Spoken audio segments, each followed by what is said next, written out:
Start. We have assembled today to celebrate the anniversary of a momentous event, the anniversary of the adoption of our Constitution, the day on which our founding fathers subscribed to this document by signing the same and thereby unfolding the philosophy, social, economic, and political for the governance of free India. We have every reason to be proud of and to celebrate that unique occasion. We take this opportunity to thank the founding fathers for this document, who spent a good deal of their time and energy in giving shape to this Suprema Lex, which was to guide the future destination of the country. We are ever grateful to them. The foremost reason why we are proud of our Constitution is that it promises governance through the rule of law. While in many countries which initially opted for a democratic form of government, the euphoria lasted for a brief spells. We are of the view that in our country, notwithstanding its complexity, democracy has stabilized and democratic institutions have flourished. The survival of democracy in India has left many bewildered. The social economic transformation, a welfare state, and egalitarian society as its objective must also be through the process of law.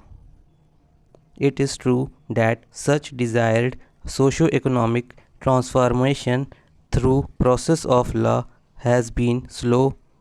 However, the march has been steady.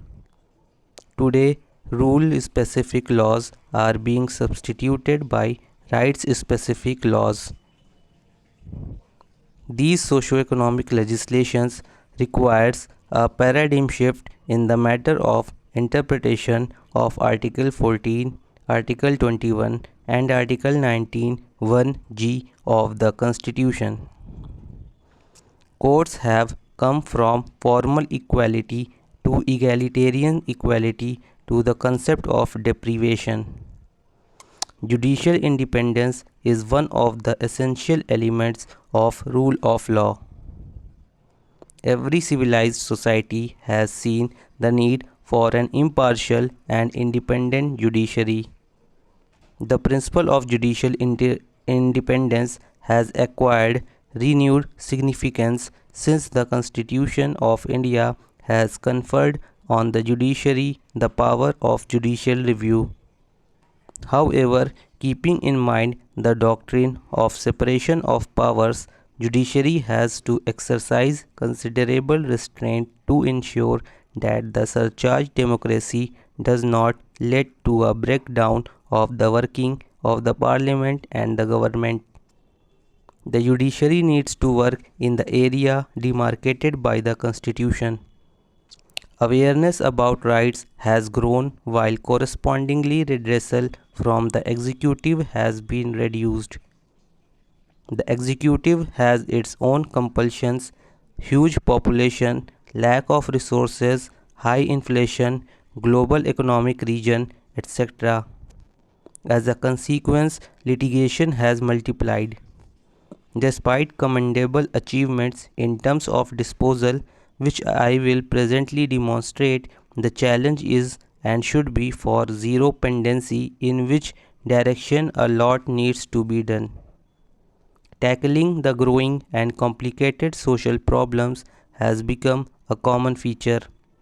It is a challenge for every institution. Every democratic institution needs to meet this challenge. The viability of judicial institutions depends upon their acceptability by the people. When the viability of the system gets into disrepute and ultimately the system becomes less and less useful to the community, the challenge lies in rejuvenating the system by restoring its credibility and people's faith in it.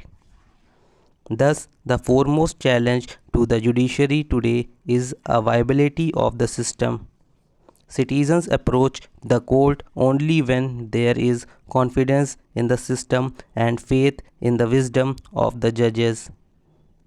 There, this is where the public trust doctrine comes in. Stop.